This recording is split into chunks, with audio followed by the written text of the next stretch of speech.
Mommy, anong nangyari sa'yo? Bakit ka umiiyak? May nangyari ba? Naputulan ba tayo ng kuryente? Gulat at pagtataka ang naramdaman ni Nika nang umuwi siya sa maliit nilang bahay at naabutan niya ang kanyang ina na si Maricar na umiiyak. Halos hindi na ito makahinga dahil sa paghagulgol habang nakaupo sa sofa. Tinabihan ni Nika si Maricar at paulit-ulit na hinimas ang likod. Pagsalita ka, Mommy. Kinakabahan naman ako sa iyak-iyak mo yan eh. Pwede bang patapusin mo muna ako umiyak dito? Sandali at ikukuha lang kita ng tubig. Sandaling iniwanan ni Nika si Maricar. Nagtungo siya sa kusina at kumuha ng isang baso ng malamig na tubig. Matapos niya yung ipainom kay Maricar, ay bahagya na itong kumalma. Pwede ko na bang malaman kung anong nangyari, Mommy? Teka, nasan ba si Joshua? Nasa labas yata tinawag ng mga kalaro niya. Malamang nasa basketballan yon. Nika, ang daddy mo. Nasa basketballan din ang daddy ko? Hindi, ano ka ba? Patapusin mo muna ako sa pagsasalita. Ang daddy mo, nasa ospital ngayon. Nabangga ng truck yung kotse niya. Bakit po kayo umiiyak? Kotse lang naman ni daddy ang nabangga. Magpasalamat po tayo kasi hindi si daddy ang nabangga. Nika, nakasakay yung daddy mo sa kotse niya na mabangga ng truck. Tumawag sa akin yung nurse hospital na pinagdalhan sa kanya. 50-50 daw ang lagay ni Ruben. Natigilan si Nika sa narinig. Gustong pumatak ng luha niya ngunit walang luhang lumalabas sa mga mata niya. Hinanap niya ang 10 taong bunso niyang kapatid na si Joshua sa labas at inihabilin sa kanilang kapitbahay dahil kailangan nilang magpunta sa ospital. Habang nasa biyahe si Nika papuntang ospital, ay walang tigil ang pagdadasal niya sa isip. Paulit-ulit niyang pinapakiusap sa Diyos na sana'y maging ligtas ang daddy niya. Daddy's girl si Nika. Sa edad niyang 24 ay malapit pa rin siya sa kanyang tatay. Spoiled siya rito kahit pa may trabaho na siya bilang isang teller sa bangko. Nang makarating sila sa ospital, ay agad na tinanong ni Maricar sa information desk kung naroon si Ruben. Yes, ma'am. Nandito po si Mr. Ruben. Saka po ang asawa niya si Mrs. Rodora. Magkasama po silang dinala dito dahil sa car accident. Asawa? Ako ang asawa ni Ruben. Anong pinagsasabi mo na asawa ng asawa kong kasama niya sa aksidente? Sino ang Rodora na sinasabi mo? Ma'am, yun po kasi ang information na nakuha namin kay Mrs. Rodora. Pero stable lang po si Mrs. Rodora. Wala akong pakialam sa Rodora na yan. Ang lagay ng asawa kong gusto kong malaman. Critical po ang lagay niya. Under observation pa rin po siya hanggang sa ngayon. Tatawagin ko lang po si Dr. Chavez kasi siya po ang makakasagot sa lahat ng tanong niyo. Inalalayan ni Nika si Maricar sa pag-upo nila sa waiting area. Iyak nang iyak si Maricar. Pareha silang naguluhan at nagulat nang malaman na may kasamang babae ang daddy niya sa nangyaring aksidente. Isang civil engineer ang tatay ni Nika. Madalas ay hindi ito umuwi sa bahay nila dahil on-site ang trabaho nito. Maswerte na matatawag kapag nakasama nila ito ng 2 at 3 araw sa isang linggo. Ang tumatakbo sa utak ni Nika ng sandaling yon ay merong kabit ang tatay niya. Ngunit nagtatalo pa rin ang utak niya. Good provider ang tatay ni Nika. Saksi rin siya kung gaano nito kamahal ang nanay niya. Hindi niya naramdaman o napansin na may ibang babae ang tatay niya. Mommy, hindi kaya kabit ni daddy yung Rodora na yun? Malamang, hayop siya. Talagang nakuha pa niya magkaroon ng kulasisi matapos ng lahat. Ano na lang sasabihin ng kamag-anak natin? Na ang tanga-tanga ko kasi wala akong kaalam-alam na may kabit ang magaling mong tatay. Siguro, wag muna natin pag-usapan yan, Mommy. Ang isipin natin ay ang kaligtasan ni Daddy. Sino ba nagsimulang pag-usapan yan? Di ba ikaw? Tapos ngayon sasabihin mo na wag pag-usapan? Ang gulo mo rin, no?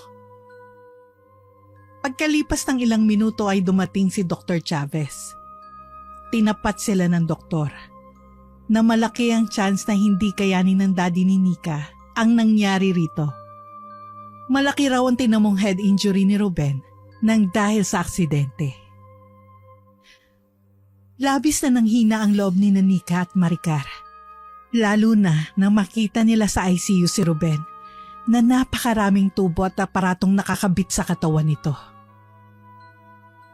Hindi na napigilan pa ni Nika ang umiyak dahil sa awang naramdaman para sa kanyang mahal na ama. Kahit may posibilidad na meron nitong kabit, ay hindi pa rin nun mabubura magagandang bagay na nagawa nito sa kanilang pamilya. Sandaling nagtungo si Nika sa chapel na nasa tabi ng ospital.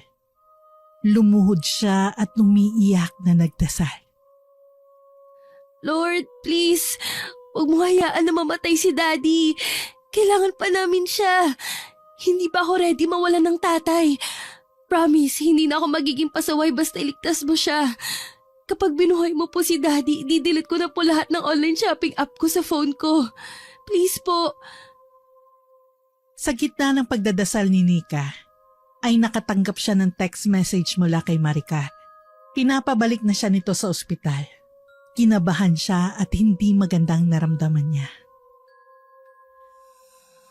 Halos takbuhin ni Nika ang kinaroroonan ng nanay niya. Sa labas ng ICU, ay naabutan niyang umiiyak si Maricar habang nakalupasay sa sahig. Agad na dinaluhan ni Nika ang ina. Pilit niya itong itinayo, ngunit labis ang panghihina ni Maricar na kahit ang pagtayo ay hindi nito magawa. Anong nangyari, Mami? Wala nang daddy mo, Nika. Iniwan na tayo ng babaero mong ama. Wala na siya. Naramdaman ni Nika na huminto sa pag-ikot ang mundo niya. Tumayo siya at tumingin sa salamin na bintana upang makita ang daddy niya sa ICU. Isa-isa nang tinatanggal ng mga nurse at doktor ang mga tubong nakakabit dito.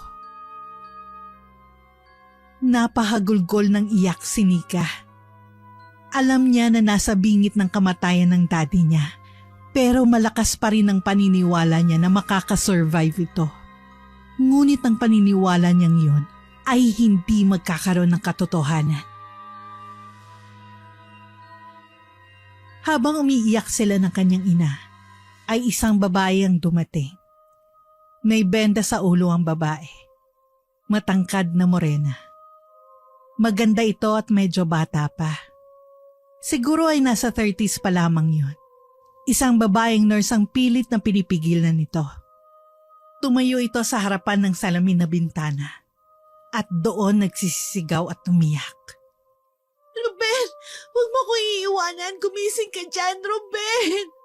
Tumayo ang mami ni Nika at huminto sa pag-iyak. Hinarap nito ang babae. Ikaw ba si Rodora? Ang kabit ng asawa ko?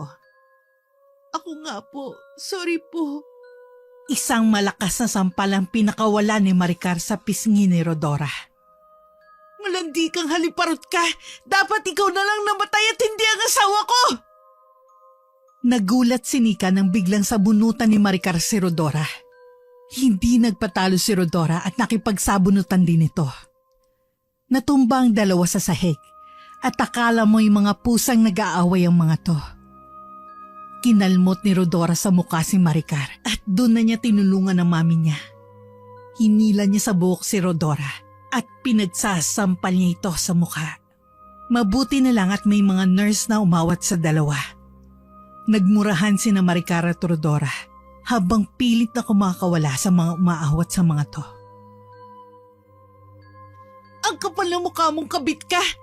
Ikaw dapat ang namatay at hindi ang asawa ko! Sunugin sana sa impyernong katawan mo hanggang sa maging abo ka!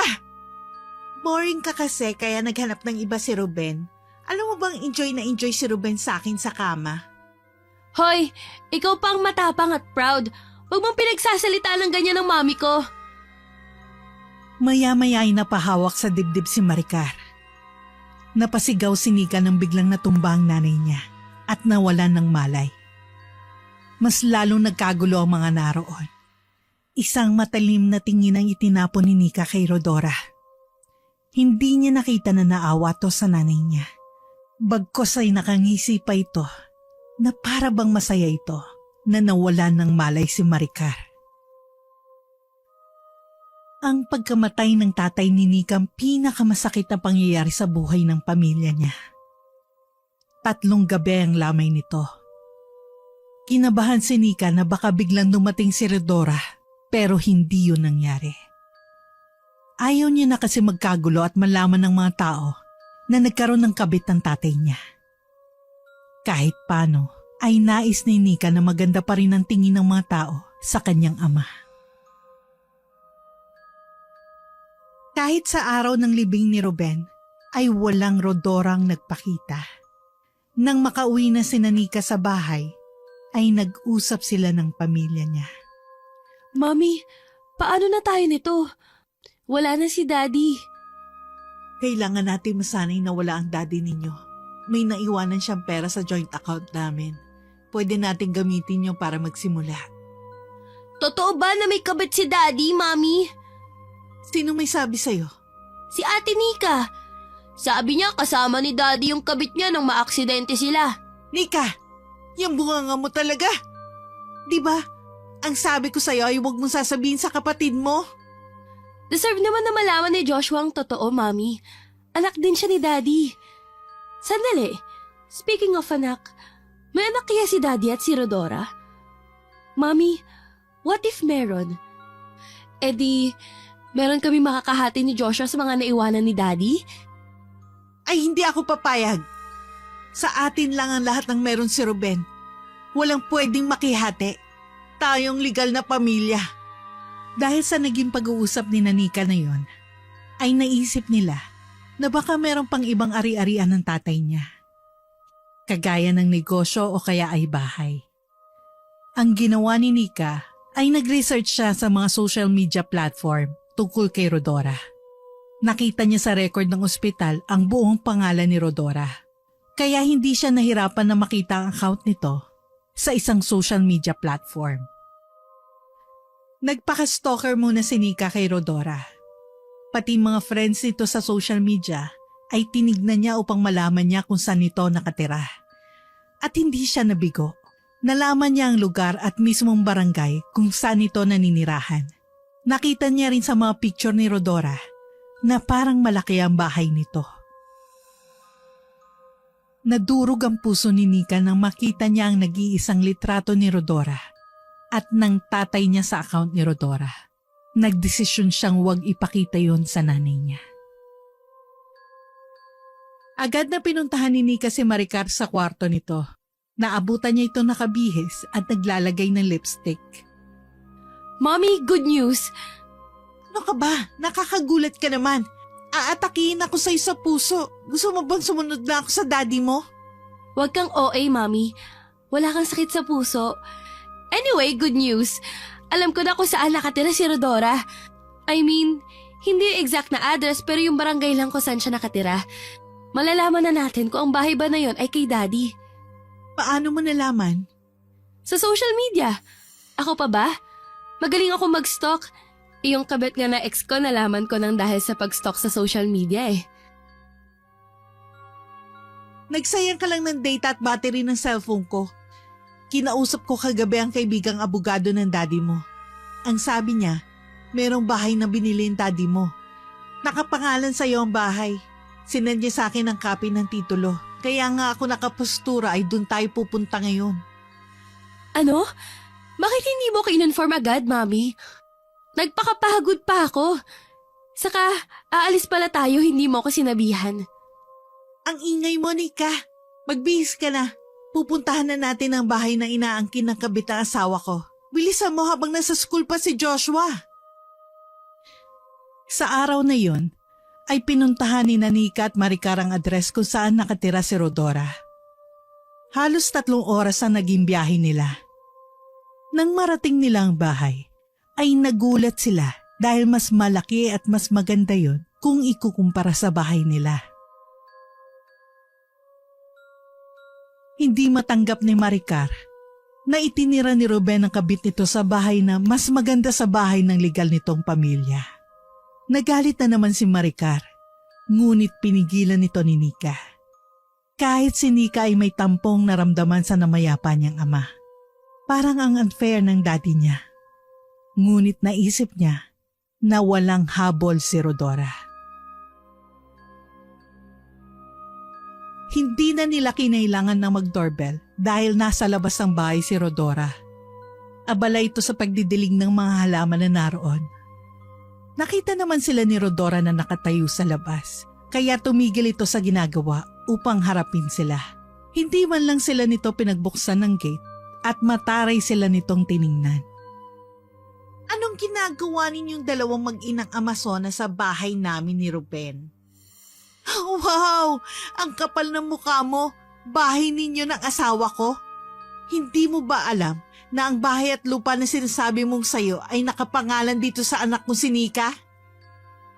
Hindi totoo yan.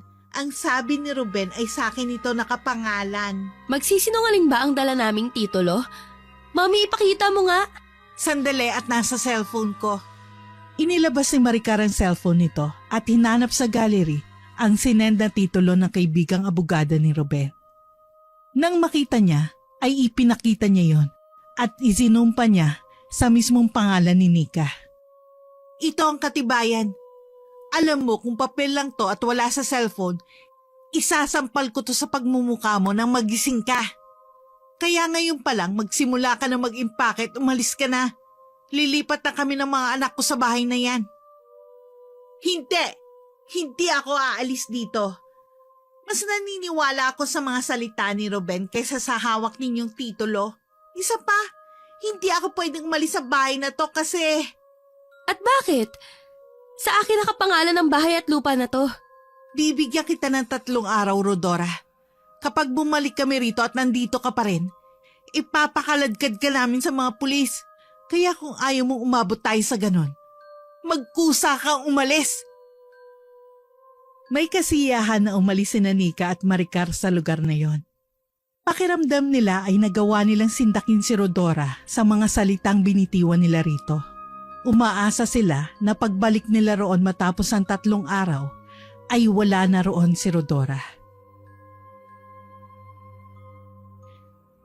Nagkasundo rin silang mag-ina na sa bahay na yun na sila maninirahan. Mas malaki kasi yun. At naniniwala sila na binili yun ng daddy ni Nika para sa kanila. Hindi naman ipapangalan yun ni Ruben kay Nika kung hindi. Marahil ay sadyang wala lang ito mapagtagpuan sa kabit nito nung buhay pa ito. Kaya doon nito pinatira si Rodora. Pakiramdam ni Nika ay napakatagal ng 3 araw. Mabuti at meron siyang trabaho. Kahit paano'y nalilibang siya. Pagkalipas ang 3 araw, ay bumalik na sina Nika at Maricar sa bahay kung saan nakatira si Rodora. Kasama nila ang kaibigang abogado ni Ruben. Ayon sa abogado, ay hindi nito alam na kabit pala ni Ruben ang nakatira sa bahay na yon. Ang akala raw nito ay iso-surprise sila ni Ruben sa pamamagitan ng bahay na binili nito. Pero talaga na sorpresa naman si Nika, sa ibang paraan nga lang. Nang harapin sila ni Rodora, ay nagmatigas ito. Hindi ako aalis dito. Kayo umalis dahil nagsasayang na kayo ng oras. Akin ang bahay na to. Yun ang sinabi ni Ruben. Hindi ka ba talaga marunong umintindi? May mga hawak kaming papeles na nagpapatunay na sa anak kong si Nika ang bahay at lupa na to. Talaga sinusubukan mo ako ha? Gusto mo talagang makaladkad? Hindi ako natatakot sa inyo. Alis! Mga peste kayo sa buhay ko. Dahil sa pagmamatigas si Rodora, ay nagsama na ng mga pulis si Nika nang bumalik sila roon. Kinausap si Rodora ng mga pulis at ipinaliwanag dito ng maayos ang lahat. Habang nakatingin si Nika kay Rodora, ay tumingin din ito sa kanya. May kilabot na bumalot kay Nika sa talim ng tingin ni Rodora. Agad niyang iniwas ang paningin niya rito. Para kasing sa tingin nito, ay kaya na siya nitong patayin. Maya-maya ay umakyat sa second floor si Rodora at nagtagal ito roon ng halos kalahating oras. Nang bumaba ito, ay may bitbit itong isang malaking maleta. Nakataas ang kilay na tiningnan ni Nanika at Maricar si Rodora nang tumigil ito sa harapan nila. Wala ka palang palag sa mga pulis eh. Lalayas ka rin pala. Nagmatigas ka pa. Isaksak mo sa baga mo ang bahay at lupa na to. Pero ito ang tandaan mo. Hindi kayo magiging masaya sa bahay na ito. Isinusumpa ko. Excuse me, magiging masaya kami rito. Magpa-party kami gabi-gabi para maging masaya kami. Hindi nyo alam kung anong meron sa bahay nito. Magsisisi kayo. Alam namin kung anong meron sa bahay na to. Ang landian ninyo ng asawa ko. Kaya bukas na bukas din ay ipapalinis ko to. At ipapadisinfect ng malala. Ang dami mo pang sinasabi. Umalis ka na! Chupi! Layas! Evicted ka na sa bahay ng daddy ko. Bye, Rodora! Masama ang tingin ni Rodora kay Nanika nang umalis ito. Hindi na nila binigyan ng pansin ang sinabi nito na hindi sila magiging masaya sa bahay na yon. Para sa kanila, ay masaya sila dahil nakuha na nila mula kay Rodora ang bahay at lupa na para sa kanila. Pinaghirapan yun ng daddy niya, kaya nararapat na mapunta yun sa kanila. Tinutuon ng nanay ni Nika ang sinabi nito. Kinabukasan ay pinalinis nito ang buong bahay. Lahat ng sulok ay siniguro nito na na-disinfect. Pati ang ayos ng bahay ay pinabago nito. Pinalitan ng mga bedsheet, punda at mga kurtina. Nagsimula na rin silang maglipat ng mga gamit. Kinailangan din na mag-transfer ng school si Joshua. Dahil sa napalayo si Nika sa trabaho, ay napilitan siya mag-resign at maghanap ng bagong trabaho na malapit sa bago nilang bahay. Sa sobrang laki ng bahay na yon, ay mas lalo yung lumaki dahil 3 lamang sila na nakatira roon. May 4 na kwarto sa itaas. Nagustuhan ng mami ni Nika ang kusina dahil malaki yon kumpara sa bahay nila. Pinaupahan na nila yung luma nilang bahay. Nagsimula ng magpatayo ng mini grocery store si Maricar gamit ang savings nila ng namatay niyang asawa. Noong una ay walang naging problema si Nanika sa bago nilang bahay. Naging komportable agad sila roon. Ngunit isang gabi, ginising sila ng isang malakas na iyak ng babae na parang nanggagaling sa ilalim ng parte ng bahay. Napalabas si Nika ng kwarto niya. Ang akala niya kasi ay umiiyak ang mami niya. Nagkataon na lumabas din si Maricar ng kwarto nito, kaya nagkita sila sa hallway sa second floor. Ano ba, Nika? Gabing-gabi na ay umaatungal ka pa. Nakipag-break ba sa'yo ang boyfriend mo? Wala pa akong boyfriend, Mommy. Hindi ko pa sinasagot si Paul. Hindi ba ikaw yung umiiyak? Namimiss mo na ba si Daddy? Tapos na ako sa pag-iyak sa daddy mo. Moving on era na ako. Pero kung hindi ikaw ang umiyak na yun, sino yun? Malay ko. Siguro ay sa labas yon. Paanong sa labas? Dito sa loob ng galing. Parang sa ilalim ng kinatatayuan ng bahay na to. Ewan. Hindi ko alam. Pero saka na natin ito pag-usapan, Mami. Kailangan ko pang matulog. May pasok pa ako bukas sa work. Simula nang marinig ni Nanika ang iyak ng babae na yon, ay nagsimula ng kababalaghan sa bahay na yon. Naging mabigat ang pakiramdam ni Nika sa sarili nilang bahay. May mga pagkakataon na nararamdaman niya na may mga matang nakamasid sa kanya kapag mag-isa siya sa kanyang kwarto. Dumating na rin sa punto na gabi-gabi ay nakakarinig si Nika ng babaeng umiiyak sa loob ng bahay. Yung klase ng iyak na parang pinahihirapan ito. Tumatayo ang balahibo niya kapag naririnig niya yon. Isa pang nakakapagtaka, naririnig niya ang pag-iyak ng babae sa iisang oras, tuwing 12:00 ng hating gabi. Pakiramdam ni Nika ay mawawala siya sa sarili niya kapag nagtagal pa ang ganong pangyayari. Mami, Hindi kaya haunted ang bahay na to? Naalala mo yung sinabi ni Rodora na hindi tayo magiging masaya sa bahay na to? Hindi kaya yun ang ibig niyang sabihin? Paanong haunted? May multo rito? Ganun na nga, Mami. Ipa-bless kaya natin to. Sa bagay. Sige, ipapabless natin tong bahay. Baka hindi ito napabless ni na Rodora at Ruben dahil mas inuna pa nila ang paglalandian nila. Nako, Diyos ko. Naalala ko na naman ng Rodora na yon.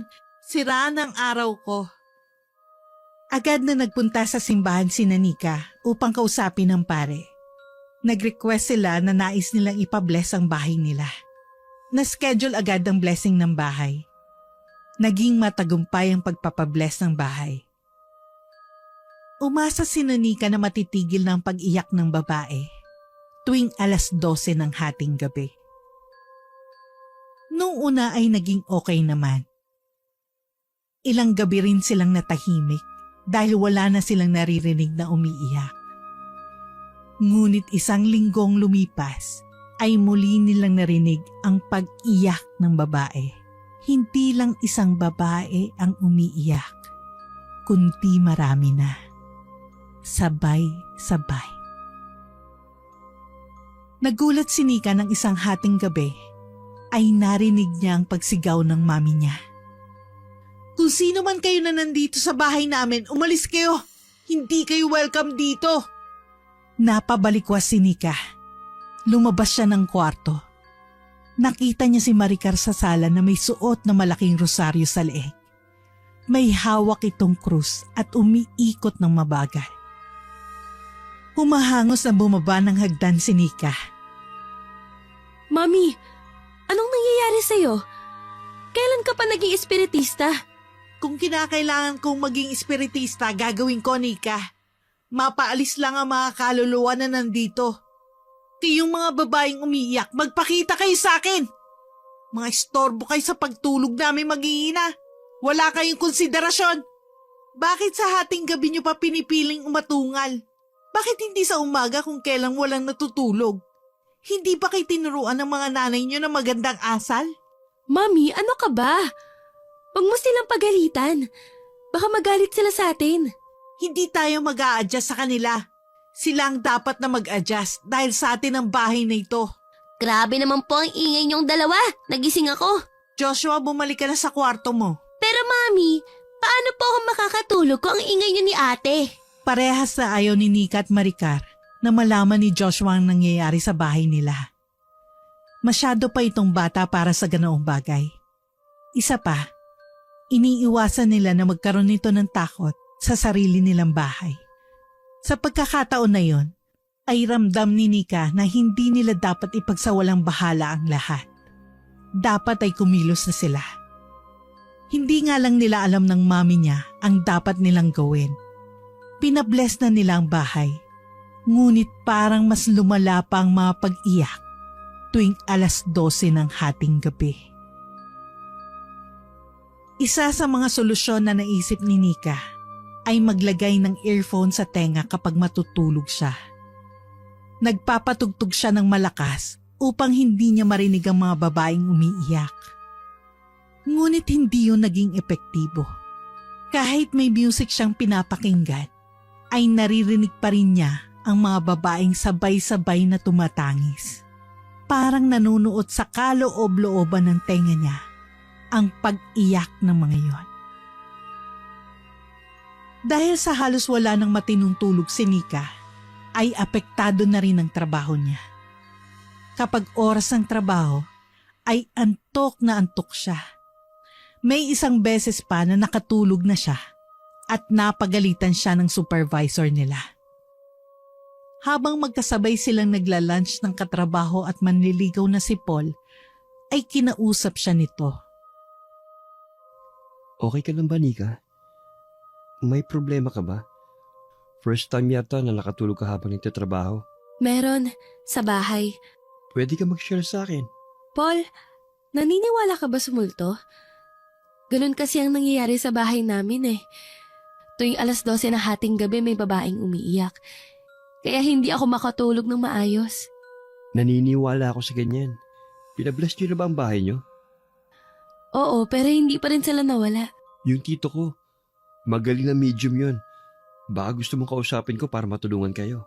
Medium? Yung parang espiritista? Sige nga, kausapin mo siya, Paul. Mukhang ganun na nga ang kailangan namin para matigil na ang problema sa bahay namin.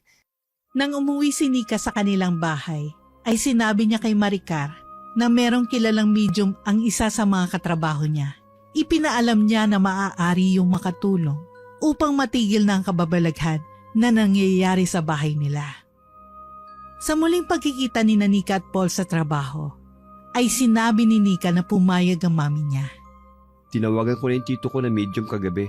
Sabi niya nasa Davao pa siya ngayon at 1 week pa siya ron. Kaya next week pa niya ako mapupuntahan. Sayang naman. Pero sige, maghihintay na lang kami. Siguro naman ay walang masamang mangyayari sa loob ng 1 linggo. Basta, magdasal kayo palagi.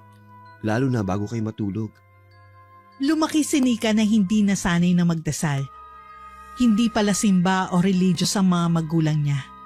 Kaya nasanay siya na hindi nagsisimba o nagdadasal kahit nasa bahay. Hindi niya masyadong sineryoso ang payo ni Paul dahil ang paniniwala niya ay walang magagawa ang pagdarasal sa sitwasyon nila sa kanilang bahay. Mabagal na bumilang ang mga araw. Isang hating gabi ay hindi na pag-iyak ng mga babae ang narinig ni Nika at Maricar. Nakarinig sila ng mga taong umaawit at tila nagdadasal ng sabay-sabay. Ibang lengguwaheng sinasabi ng mga taong yon, kaya hindi nila maintindihan. Ang nakakakilabot ay talagang nanggagaling yon sa ilalim na bahagi ng bahay. Tumagal ng halos 1 minuto ang ingay na yon at nawala rin. Nang sumunod na araw, dahil sa walang pasok sa trabaho niya si Nika, ay naisipan niyang alamin kung saan ba nagmumula ang mga ingay na naririnig niya tuwing hating gabi. Hindi na kasi niya kayang hintayin ng tito ni Paul na tignan ang bahay nila. Siya na ang gumawa ng paraan upang alamin ang punot dulo ng mga kababalaghan. Mommy, nasan yung susi sa basement? At anong gagawin mo sa susi sa basement? Ipangbubukas ko po ng pinto sa backdoor. Malamang bubuksan ko yung basement. Feeling ko kasi doon nanggagaling yung mga iyak at mga nagdadasal na naririnig natin sa gabi. Bago mo pa i-check ang basement, ay chinek ko na yon. Walang kung ano ron. Basta, ibigay niyo sa akin ang susi at ako na mag-check. Nagawang mapilit ni Nika si Maricar na ibigay sa kanyang susi para sa basement.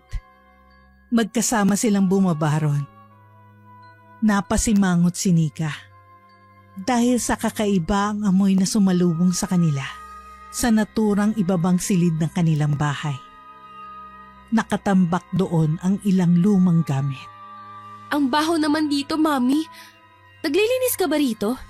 Sa tingin mo ba makakapaglinis pa ako rito? Busy ako sa pagpapatayo ng mini grocery natin. Alam mo, nagsasayang ka lang ng oras. Walang kung ano rito. Ilang beses na ako nag-check dito. Sa gitna ng basement ay merong isang lumang carpet na nakalatag. Tumayo roon si Nika. Inikot niya ang paningin. Bawat sulok ay hindi pinalagpas ng mata niya. Ilang beses niya yung ginawa. Ngunit wala siyang nakitang kakaiba o kahina-hinala. Mukhang tama ka, Mami. Walang kung ano rito. Ikaw kasi ayaw mong maniwala sa akin. O sige, mauna na ako. Ikaw na mag-lock nito, ha? Tumalikod na si Maricar.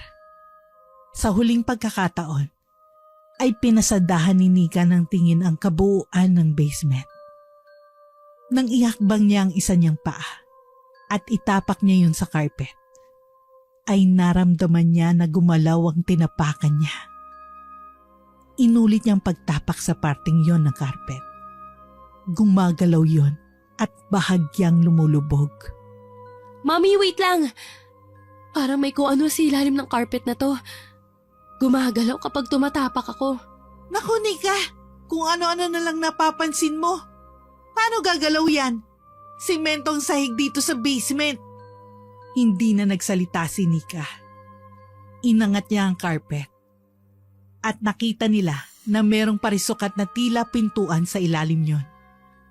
Wala yung lock kaya madali nila yung nabuksan. Sumilip si Nika at nang gamitin niya ang flashlight ng cellphone niya, ay nalaman nila na merong hagdan na gawa sa kahoy roon. Hindi sila makapaniwala na merong ganong bahagi ang bahay na yon. Kumuha ng flashlight si Maricar. Medyo nag-alinlangan si Nika na pasukin ang silid na nasa ilalim ng bahay.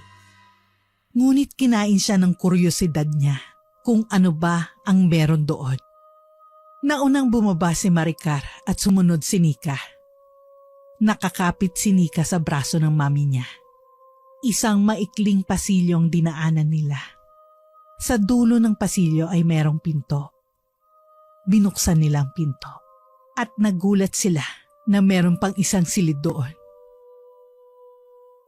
Kakaiba ang amoy sa naturang silid. Malansa. Kaamoy ng natuyong dugo. May nakita silang switch ng ilaw. Pinindot yun ni Nika. Sa pagbaha ng liwanag, ay impit na sumigaw si Nika nang makita niyang isang nakakatakot na rebulto sa isang sulok.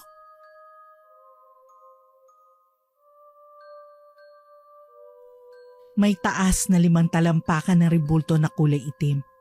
Ang ulo ay sa kambing na may 3 sungay habang ang katawan ay sa tao na isang lalaki. Sa noo nito ay mayroong nakaukit na star. Naka-Indian seat ang rebulto. Ang isang kamay ay nakapatong sa hita habang ang isa ay nakataas. Diyos ko, anong klaseng rebulto yan? Mami, satanista yata ang Rodora na yun. Malamang sa kanya ang rebulto na yan. Kaya nga, siguro magkukulam din. Kinulam niyang daddy mo kaya pinatulan siya. Sinasabi ko na nga ba eh. Unang kita ko palang sa Rodora na yon, hindi na maganda ang pakiramdam ko sa kanya. Anong gagawin natin sa rebulto na yan? Hayaan na lang muna natin yan dito. Hindi ba ang sabi mo may pupunta rito na medium? Siguro naman alam niya ang dapat gawin sa ganyang klase ng rebulto. Basta, habang hindi pa natin alam ang gagawin, ay wag na muna tayong pupunta rito. Ilang minuto pa lang sinanika sa silid na yon, ay nakaramdam sila ng paninikip ng dibdib. Parang nauubusan sila ng hangin at nahirapan silang makahinga. Nagmamadali silang lumabas. Siniguro nila na inilak nila ang basement. Parehas silang hinihingal nang makalabas sila ng basement. Parang tumakbo silang 2 ng 100 kilometro nang walang tigil. Nagulat sila Nika nang makita nila si Joshua na nakatingin sa kanila. Nakauwi na pala ito mula sa school. Anong nangyari sa inyong dalawa at hingal na hingal kayo? Joshua, alam mo ba sa basement? Biglang tinakpan ni Maricar ang bibig ni Nika gamit ang isa nitong kamay. Wala. Nagsumba kami ng ate mo sa basement. Alam mo na, malapit na ang summer. Dapat beach ready na ang katawan namin. Oo nga pala, nagluto ako ng maruya. Baka gutom ka. Kumuha ka na lang sa kusina. Mabuti na lang at hindi matanong si Joshua. Umakyat na ito sa 2nd palapag. Anong sinasabi mong nagzumba, Mami? Hindi tayo nagzumba.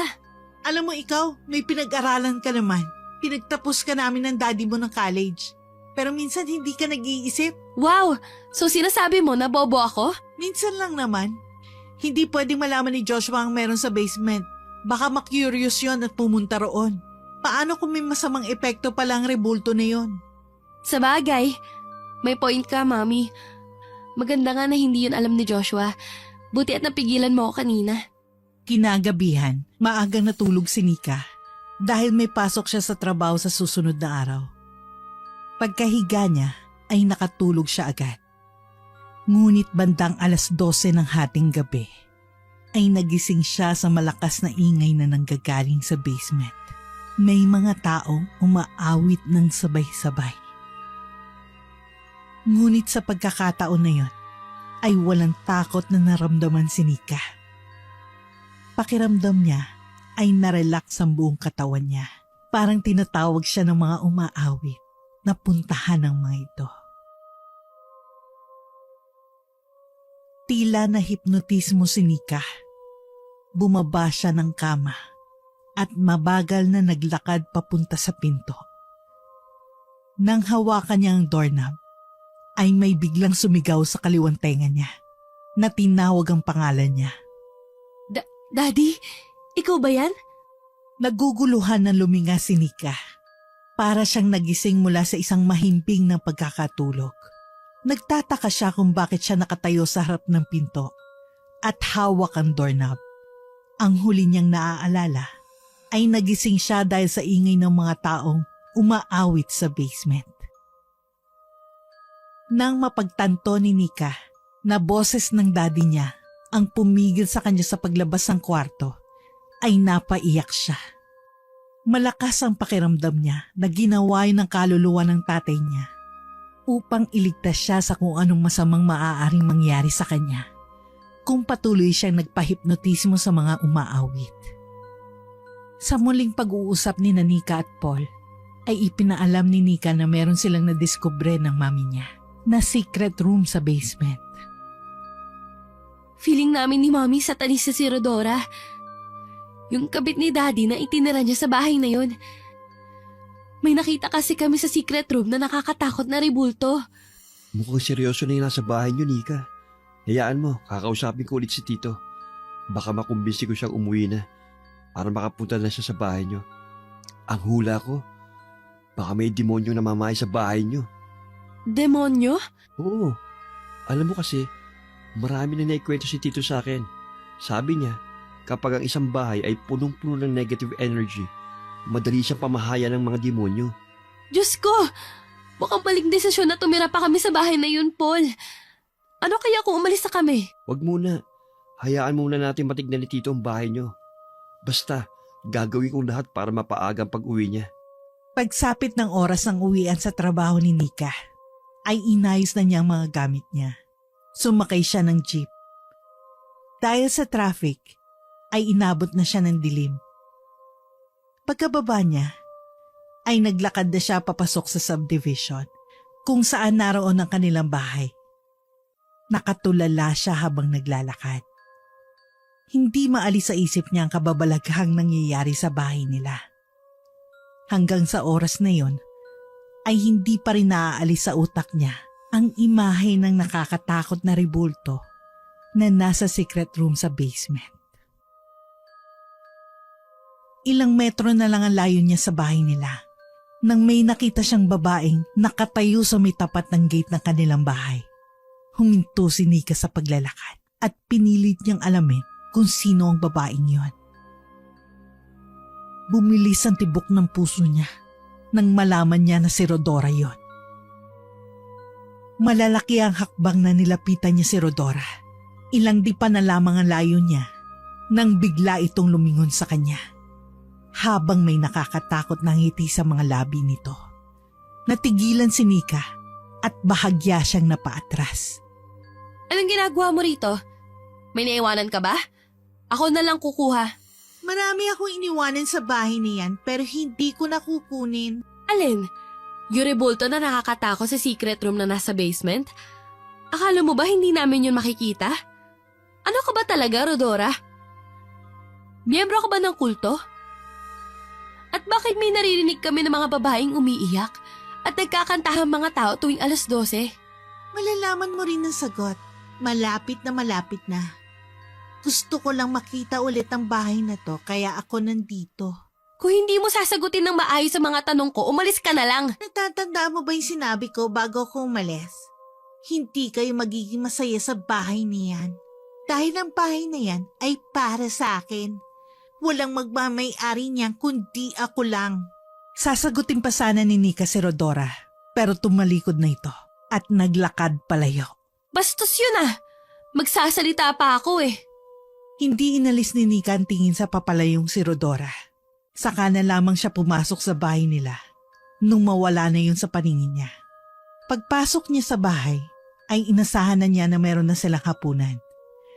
Pero pagtingin niya sa kusina ay wala pang lutong pagkain, kahit sinaing ay wala.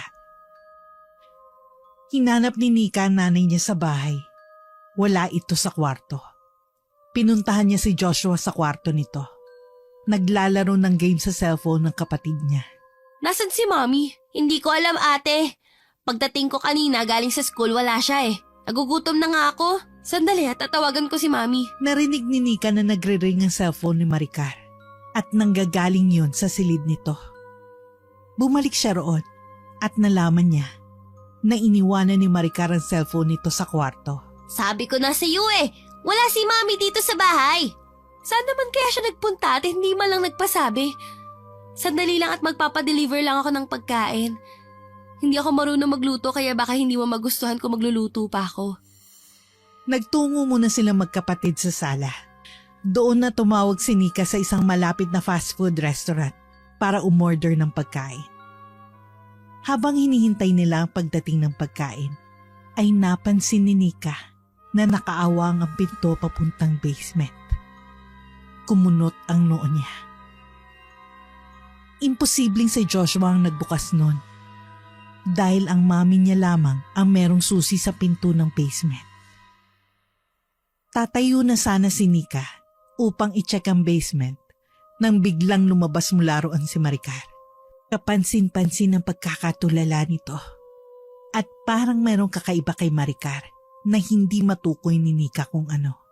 Bukod pa ron, ay pawis na pawis ito. Mommy, andyan lang pala kayo. Anong ginawa niyo sa basement? Tanong ni Nika habang nilalak ni Maricar ang pinto ng basement. Matapos yun, ay ngumiti ito ng malaki pagkaharap sa kanila. Nagugutom na ba kayo mga anak ko? Magluluto na ako. Hindi na kailangan, Mommy. Umorder na ako ng pagkain. Parating na yun. Ano nga pong ginawa niyo sa basement? Pwede ba, Nika? Huwag mo akong kinukulit sa tanong mong yan. Kapag hindi ko sinagot ang tanong mo sa unang beses na nagtanong ka, huwag mo nang ulitin. Napakabobo mo talaga. Mommy, bad word po ang sinabi niyo. Di ba sabi mo bawal magsalita ng, Isa ka pang buwisit kang bata ka. Nakakarindi na yung bunganga mo. Mommy! Napayakap si Joshua kay Nika. Ramdam niya ang takot nito sa nanay nila. Maging si Nika ay nagtataka kung bakit biglang nagsungit si Maricar. Yun ang unang beses na nakita niyang magalit ito ng ganon sa kanilang magkapatid. Kahit ano kasing pasaway nila ni Joshua, ay hindi sila nito nasisigawan. Isa pa, wala naman nakakagalit. Nagtanong lamang siya. Parang napakababaw para magalit at sumigaw ito ng ganon. Nang dumating na ang pagkain na in-order ni Nika, ay naghain na siya sa dining area. Magkakasabay silang tatlo na kumain. Lahat sila ay tahimik at parang walang gustong maunang magsalita. Nanibago si Nika sapagkat sanay siya na palagi sila nagkukwentuhan ng kung ano-ano sa tuwing kumakain. Pasensya na nga pala kayo sa mga inasal at mga sinabi ko kanina. Hindi ko sinasadyang masigawan kayong dalawa. Mainit lang talaga ang ulo ko. Pero bakit nga po pala kayo nasa... Hindi na itinuloy ni Nika ang pagtatanong. Naisip niya na baka magalit na naman ang mami nila. Nakita ko nga po pala si Rodora kanina. Nasa harapan siya ng bahay natin. Ang sabi niya, binibisita niya ang bahay natin. Hayaan mo lang siya. Kung wala naman siyang ginagawa masama at hindi naman kayo sinasaktan, wala kang dapat ikatakot. Ipinagtaka ni Nika ang naging sagot na yun ni Maricar. Inasahan na niya na magagalit to kay Rodora kapag sinabi niya na nagpupunta pa rin yun sa bahay nila. Ngunit sa pagkakataon na yun ay napakahinahon ng mami nila. Nakatulugan ni Nika ang pag-iisip. Sa pagtulog niya ay dinalaw siya ng daddy niya sa panaginip. Magkausap daw sila sa silid niya sa bahay na yun. Nika, umalis na kayo sa bahay na ito. Bakit naman, Daddy? Hindi ba sa akin ang bahay na to? Umalis na kayo, Nika. Hindi kayo ligtas dito. Walang ano-ano'y nagising si Nika. Bahagyang nanikip ang dibdib niya. Hindi niya alam kung bakit ganun ang sinabi ng daddy niya sa kanyang panaginip. Hindi nawawala ang paninikip ng dibdib ni Nika at naisip niya na kailangan niyang lumanghap ng sariwang hangin. Bumangon siya at binuksan ang bintana. Pagdungaw niya roon ay napatingin siya sa harapan ng kanilang bahay. Nanlaki ang mga mata ni Nika nang makita niya si Rodora na nakatayo sa may labas ng kanilang gate. May malapit na poste ng ilaw sa bahay nila, kaya madali niya itong nakilala. Parang naramdaman nito na nakadungaw siya sa bintana, kaya mabilis siya nitong tiningnan. Ngumiti pa ito ng malaki na nagbigay ng kakaibang takot at kilabot sa kanya. Isinarado ni Nika ang bintana. Tumakbo siya sa kwarto ni Maricar at kinatok niya ang pinto doon. Agad namang binuksan ni Maricar ang pinto. Mommy! Si Rodora! Nasa labas ang bahay natin! Ginising mo ko ng dahil doon? Ano naman kung nasa labas siya? Paano kung makapasok siya rito? Baka may gawin siyang hindi maganda sa atin. Alam mo masyado kang paranoid. Hindi ba kakapasok si Rodora rito? Hindi ba't pinabago ko lahat ng lock dito? Pati yung lock sa gate. Mommy, bakit parang nagbago ka na? Bakit parang masyado kang kampante kahit sinabi ko na nasa labas si Rodora? Samantalang dati, mabanggit ko lang ang pangalan niya ay halos magwala ka na. Kasi masyado kang marami napapansin. Matulog ka na. Istorbo ka sa pagpapahinga ko. Mommy, ano kaya kung umalis na tayo sa bahay na to? Bumalik na tayo sa dati nating bahay. At least doon tahimik. Walang mga kung ano-anong nanggugulo sa atin. Hindi tayo aalis dito. Atin ang bahay na to. Walang aalis sa ating tatlo. Wala nang nagawa si Nika nang pagsaraduhan siya ng pinto ni Maricar. Nanginginig ang katawan na bumalik siya sa kanyang kwarto. Pasimple niyang sinilip si Rodora sa bintana. Kahit paano, ay nakahinga siya ng maluwag nang malaman niya na wala na roon si Rodora. Bumalik na siya sa pagkakahiga at pinilit niya na makabalik sa pagtulog. Nang makapasok si Nika sa trabaho kinaumagahan, ay si Paul agad ang hinanap niya. Nagtagpo silang dalawa sa locker room. Niyaya niya ito sa smoking area dahil may oras pa naman sila para mag-usap ng sandali. Paul, hindi ko na nagugustuhan ang nangyayari sa bahay. Feeling ko, pati si Mami ay apektado na kung anong meron sa bahay na yun. Buti nagkausap tayo ngayon. May konting problema kasi. Ano yun? Nakausap ko na kasi si Tito. Ang sabi niya, hindi siya pwede umuwi kagad. Ang masama pa, may extend pa ng isang araw stay niya sa Davao. Ibig sabihin, 3 araw pa kami maghihintay bago siya makapunta sa bahay? Ganun na nga. Sorry Nika, pero huwag ka mag-alala. Maghahanap ako ng ibang medium o pwedeng makatulong sa inyo. Sasabihan ka agad kita kapag may nahanap na ako. Ano ka ba? Hindi mo kailangang mag-sorry. Ang laki na nga ng tulong mo sa akin. Kasi malaking bagay na meron akong nakakausap tungkol sa nangyayari sa bahay. Tapos, naniniwala ka pa sa akin. Walang anuman Nika. Pero hindi mo ba naiisip na umalis na lang kayo sa bahay niyo? Sinabi ko na yan kay Mami pero ayaw niya. Hindi ko naman pwedeng iwanan si Mami at Joshua. Dapat magkakasama kaming 3. May iba pala ako. Kailan mo pala ako sasagutin? Walang pressure ha? Kapag natapos tong problema sa bahay namin, malalaman mong sagot ko. Kung si Nikang tatanungin, ay malaki ang pag-asa ni Paul sa kanya. Sa ilang buwan na panliligaw nito, ay naramdaman niya na mahal siya nito. Ngunit hindi pa niya kayang pumasok sa isang relasyon habang may kaharap na problema ang pamilya niya. Saka na niya iintindihin ng love life kapag okay na ang lahat. Pag uwi ni Nika sa bahay nila, ay ginabi na naman siya. Hindi na naman niya nakita si Maricar. At ayon kay Joshua, ay nakita niya itong pumunta sa basement. Hindi na nagpalit ng damit si Nika at nagmamadali niyang tinungo ang basement. Nakabukas ang pinto sa sahig kaya alam niya na nasa secret room ang mami niya. Pumasok siya sa secret room at naggulantang siya nang maabutan niya si Maricar na nakaluhod sa harap ng nakakatakot na ribulto na para bang dinadasalan nito yon. Agad na lumapit si Nika kay Maricar. Pumunta siya sa harap nito at hinawakan nito sa magkabilang balikat. Nanatiling nakapikit si Maricar kaya niyugyug niya ito ng paulit-ulit. Nang bumukas ang mata ni Maricar ay nanlilisik ang mga yon. Isang malakas na sampalan na tanggap ni Nika mula sa sarili niyang ina. Itinulak pa siya nito na naging dahilan upang mapaupo siya. May pagtatakang tumingin si Nika kay Maricar habang sapo niyang nasaktang pisngi. Istorbo ka sa pagdadasal ko! Mami, hindi mo dapat dinadasalan ng rebulto na yan. Hindi mo alam kung anong klaseng demonyo yan. Wala kang alam. Nagpakita sa panaginip ko ang rebultong yan. Ang sabi niya sa akin, dasalan ko siya at maniwala ako sa kanya. Ibabalik raw niya ang daddy mo. Ano? Patay na si Daddy. Hindi na siya babalik. Tumigil ka. Hindi ako naniniwala sa'yo. Ngayon, alam ko na kung bakit tayo dinala sa bahay na to. Nandito ang sagot para mabuhay ulit si Ruben.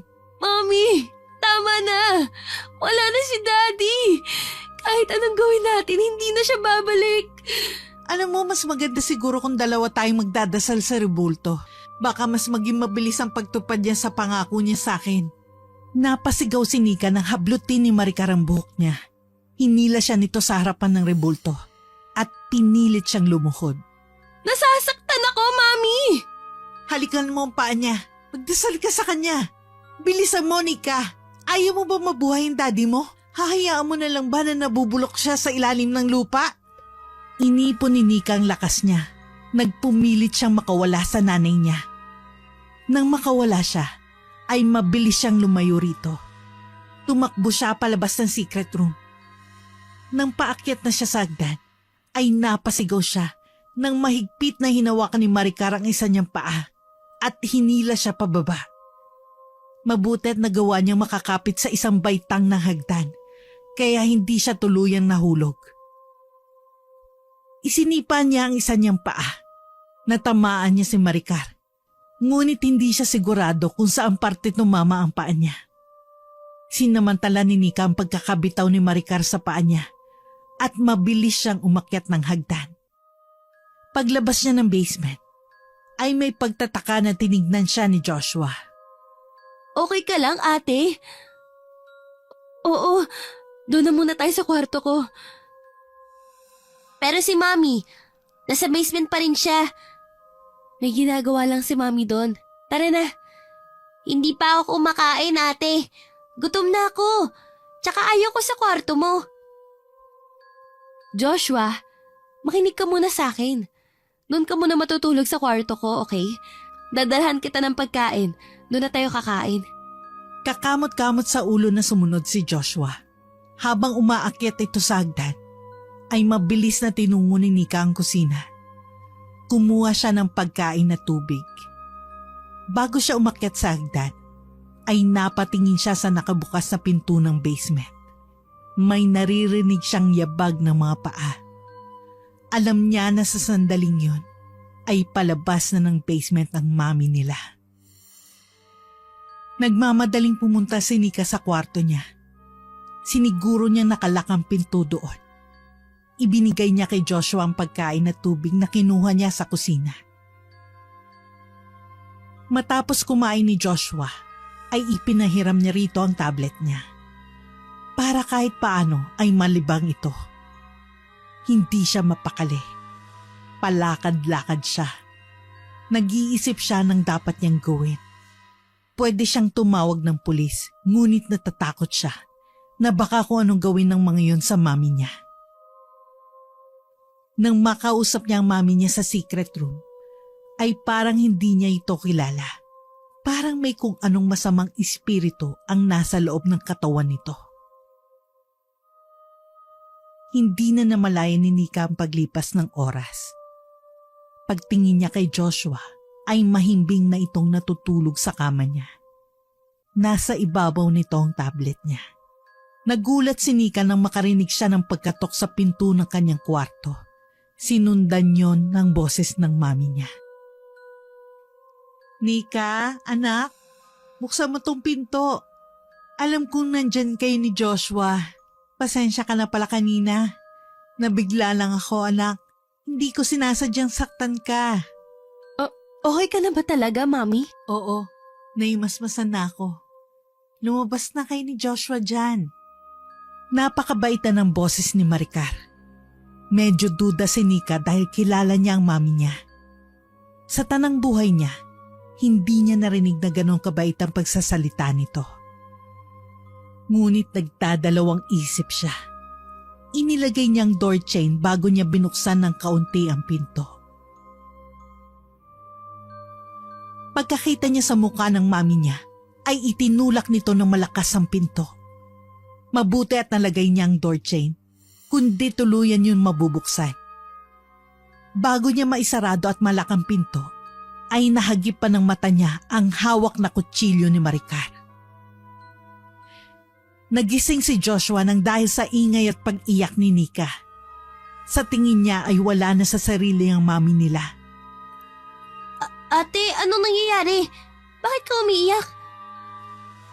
Huwag ka muna magtanong. Basta, makinig ka muna sa akin. Sumunod ka sa mga sasabihin ko. Ate, bakit nagagalit si Mami? Nika! Buksan mo tong pinto! Sumunod ka sa akin! Mami mo ko! Nika! Ate, bakit nagagalit si Mami? Hindi na sinagot ni Nika ang tanong ng kapatid niya. Binuksan niya ang bintana. Tumingin siya sa ibaba. Masyadong mataas kung tatalon sila roon. Napatingin siya sa unahan ng kanilang bahay at kinilabutan siya nang makita niya si Rodora na nakatayo sa labas ng gate nila. Tumatawa ito habang nakatingin sa kanya. Mabilis na isinarado ni Nika ang bintana.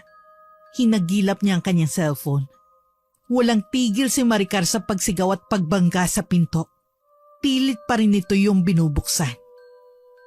Sakto na makita ni Nika ang cellphone niya, ay tumawag si Paul. Sinagot niya agad yon. Hello, Nika?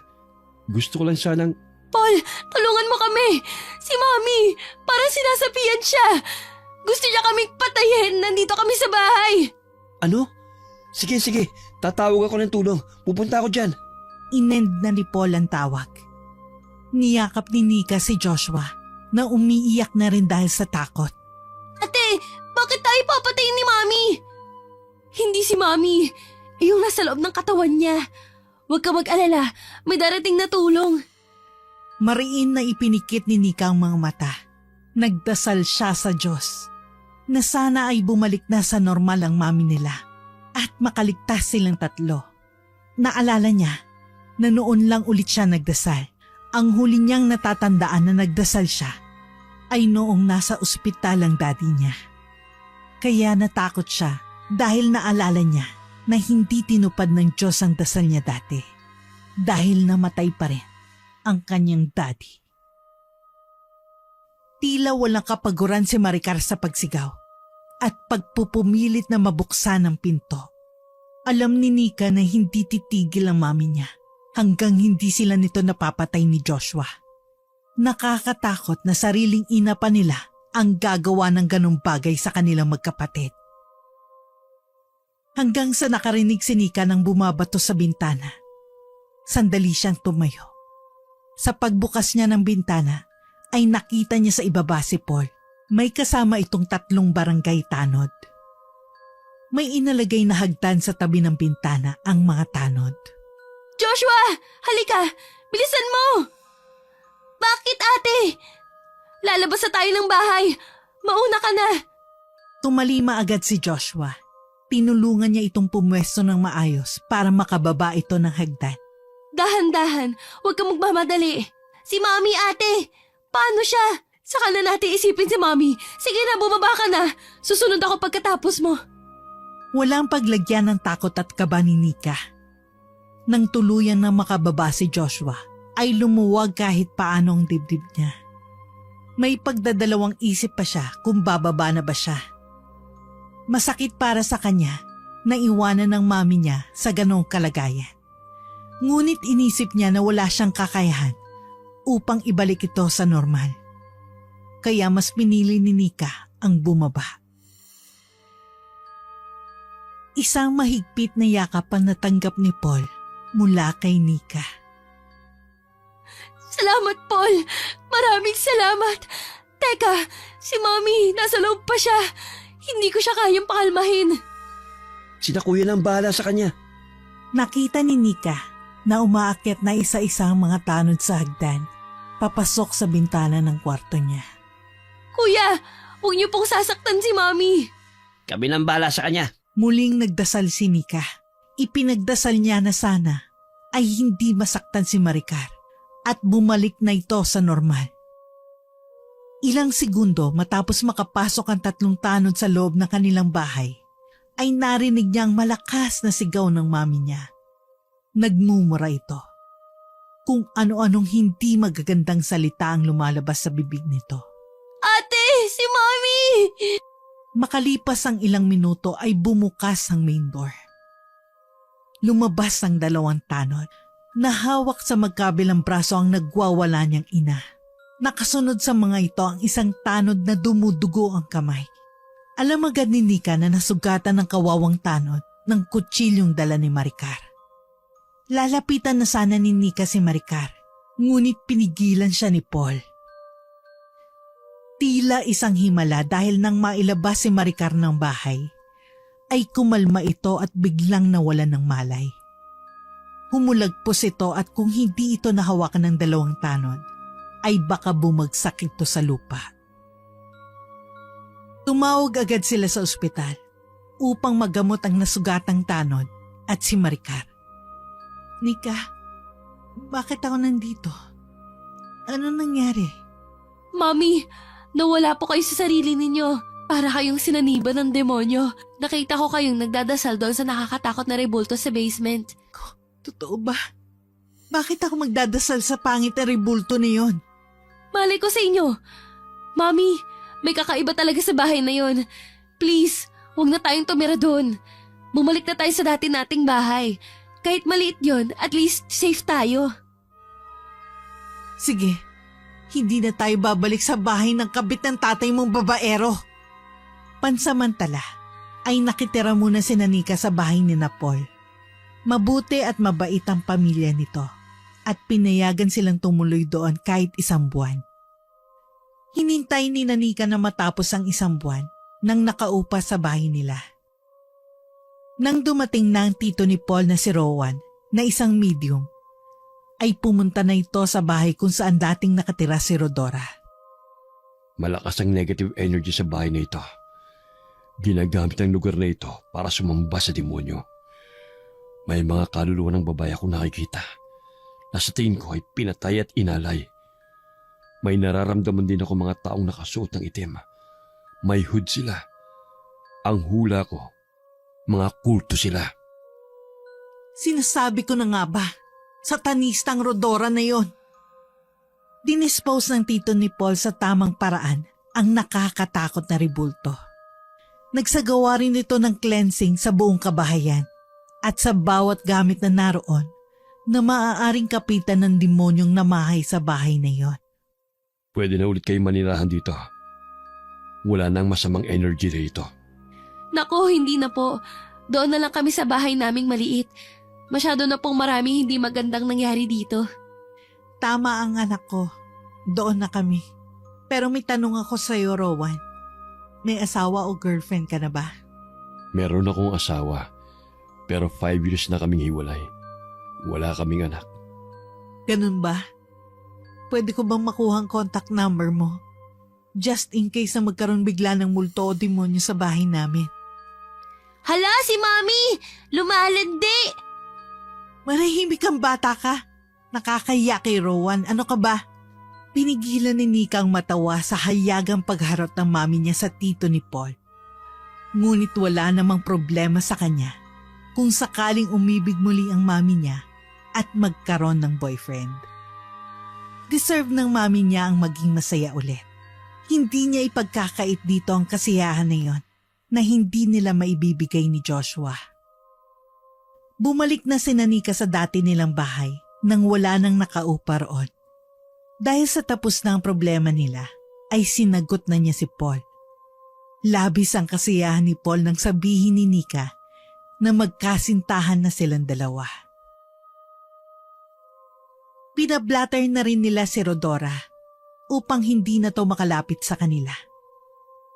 Mas maganda na ang sigurado. Simula naman ng gawin yun ni Nika, ay hindi na nila nakita pa kahit anino at dulo ng buhok ni Rodora. Marahil ay nais lang talaga nito na umalis sila sa bahay niyon. Mami, hindi ka ba nanghihinayang sa bahay at lupa na yon? May naiisip ka bang pwede nating gawin doon? Ano kaya kung gawin nating apartment? Mapagkakakitaan pa natin. Pinag-iisipan ko nga rin kung anong magandang gawin doon kasi sayang. Ano kaya kung gawin nating apartment? Mapagkakakitaan pa natin. Pwede. Pero sigurado na ba tayo na walang kababalaghan na mangyayari roon? Kawawa ang mga mangungupahan kung may experience silang na-experience natin. E di tawagan mo si Tito Rowan para matingnan niya ulit. Di ba may number ka niya? Meron. Pero nakakahiya. Ang arte mo, Mami. For sure gustong-gusto mo nang kontakin si Tito Rowan. Ito na ang chance mo. Sige na nga. Pero pure business lang to, ha?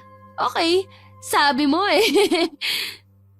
Alam mo, masyado kang malisyosa. Nagkaroon ka lang ulit ng jowa, ang dumi na ng utak mo. Muling tiningnan ni Rowan ang bahay na inalisan ni Nika. Siniguro nito na ligtas ng tirhan ulit yon. Pinagiba ni Nika ang buong bahay upang tayuan ng isang apartment na magiging isa sa pagkukunan nila ng income. Simula nang mangyari ang lahat ng iyon, ay mas naging malapit na si Nika sa Diyos at simbahan. Maganda rin na nagsisimba si Paul dahil na-impluwensyahan siya nito.